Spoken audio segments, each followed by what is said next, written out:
അതേപോലെ പണ്ട് WWE വന്നുള്ള കുറെ സംഭവങ്ങളാണ്, കുറെ റൂമറുകൾ. അതായത് മറ്റേ അണ്ടർടേക്കറും കെയിനും ചേട്ടനും അനിയനാന്ന് അതുമല്ല ഈ 100 ഏക്കർ ശവപ്പെട്ടിന്ന് എഴുന്നേറ്റിരുന്ന ശരിക്കും ആ കൊറേ റൂമർ ചെറുപ്പത്തിൽ നമ്മൾ വിശ്വസിച്ച്. സത്യമായിട്ട് ഓ മരിച്ചിട്ട് അണ്ടർടേക്കർ ഒരു ഹ്യൂമൻ ബീനെ അല്ല അങ്ങനെയൊക്കെ വിചാരിച്ചിട്ടുണ്ടായിരുന്നത്. എനിക്ക് നോർമൽ സംഭവം കെയിൻ്റെ ഒരു എൻട്രി ഉണ്ട്. അത് ശരിക്കും ഞാൻ പേടിച്ച് WWE മൊത്തം കണ്ടതിൽ ഏറ്റവും പേടിച്ചൊരു സംഭവം എന്ന് പറഞ്ഞാൽ കെയിൻ്റെ ഒരു എൻട്രി ഉണ്ടായിരുന്നു. നമ്മൾ കെയിൻ എന്താണ് WWE പോയി എന്നിട്ട് ഇരിക്കുന്ന സമയമാണ്. അങ്ങനെ നമ്മളിങ്ങനെ ഇരിക്കുന്ന സമയത്ത് പെട്ടെന്ന് ജോൺസീനെ വന്നു. ജോൺസീനെ ആരോ റിങ്ങിലുണ്ടാവും, കളി ജയിച്ചിട്ട് നിൽക്കാവും. പെട്ടെന്ന് ലൈറ്റൊക്കെ റെഡ് കളറാവും.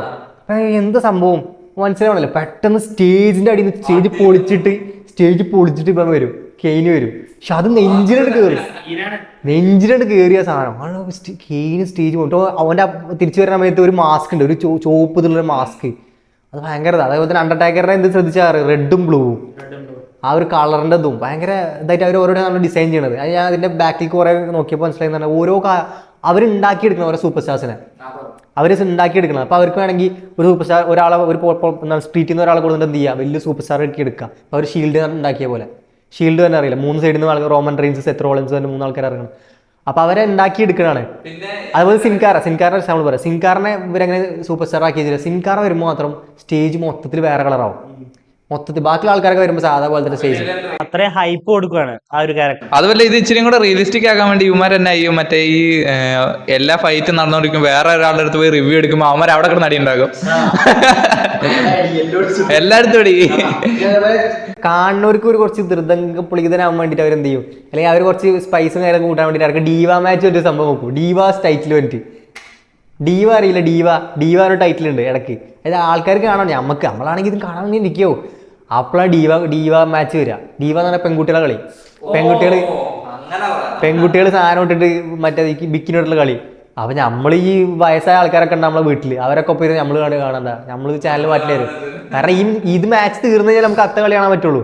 അപ്പം ഇത് തീരെപ്പോഴെന്ന് അറിയില്ല. ഈ ഡീവ മാച്ചും കണ്ടിരിക്കേണ്ടി വരും, അവിടെ ഇരിക്കാനും പറ്റില്ല. കാരണം നമുക്ക് എല്ലാവരും ബോറിംഗ് ആണെന്നുള്ള സാധനം. അല്ല എന്റർടൈനിന്റെ സംഭവമില്ല അവർക്ക്. പറഞ്ഞാൽ മറ്റേ തുണ്ടുപടം കാണുന്നവരെ നമ്മൾ ടി വിയിൽ തുണ്ടുപടം വെച്ച് കാണുന്നവരെയാ ഇവർ ഇത് മാത്രം ഇട്ടിട്ട് വന്നിട്ട് കളിക്കുന്ന പരിപാടി. അതേപോലെ അന്ന് പറഞ്ഞ WWE ഫുള്ള് അങ്ങനത്തെ പരിപാടി, കിസ്സിങ് ഇത് മൊത്തം WWE അങ്ങനെ ഇരുന്നത്. പക്ഷെ അതിന്റെ സ്ക്രിപ്റ്റ് ആ രീതിയിലാണ് പോണത്. അതേപോലെ തന്നെ അവർ വേറെ വലിയൊരു സ്കാം അന്ന് നടത്തി എനിക്ക് ഓർമ്മ പറഞ്ഞാൽ Rock versus John Cena match, Dwayne ജോൺസനും ജോൺസീന തമ്മിൽ മാച്ച്. അത് പറഞ്ഞാൽ അവർ അത്രയും വലിയ ഹൈപ്പ് കൊടുത്തു. അതായത് ലാസ്റ്റ് കളിയാണ് ഇത്, ലാസ്റ്റ് ഡാൻസ് എന്നൊക്കെ പറഞ്ഞിട്ട്. അന്നാണ് ലാസ്റ്റ് ഡാൻസ് ആദ്യം വന്നിട്ടുണ്ട്, 28ാമത്തെ WrestleMania ആണ് ലാസ്റ്റ് ഡാൻസ് അവർ വെച്ച്. അതാണ് അവരെ മെയിൻ സ്ക്രിപ്റ്റ് വെച്ച്. ആ കളിയിൽ റോക്ക് ജയിച്ചപ്പോൾ ലാസ്റ്റ് ഡാൻസിൽ റോക്ക് ജയിച്ച്. ഇപ്പോൾ റൊണാൾഡോ മെസ്സി പോലത്തെ ഒരു ഹൈപ്പ് വരുന്ന ആ ടൈം ഉണ്ടായിരുന്നു. റോക്ക് വിചാരിച്ചു. കുറച്ച് കഴിഞ്ഞപ്പോൾ അടുത്ത വർഷം പിന്നെയും ലാസ്റ്റ് ഡാൻസ് പിന്നെ ഇറക്കി, അതിൽ ജോൺസിനെ ജയിപ്പിച്ച്. പക്ഷെ ഇപ്പൊ റോക്കിന്റെ അവസ്ഥ, റോക്ക് ഇപ്പൊ ഗുസ്തിയും WWE മൊത്തം വിട്ടുപോയി. അവരാ ഒരു ഇതിൽ കയറി പിന്നെ വിട്ടുപോയി എന്നുള്ളത്. കാരണം അവർക്ക് എല്ലാവർക്കും ഒരു ഫെയിം ഉണ്ടാക്കി എടുക്കാന്നുള്ളൂ. അതേപോലെ തന്നെ അവർക്ക് കിട്ടാനുള്ളത് കിട്ടിക്കാണല്ലോ.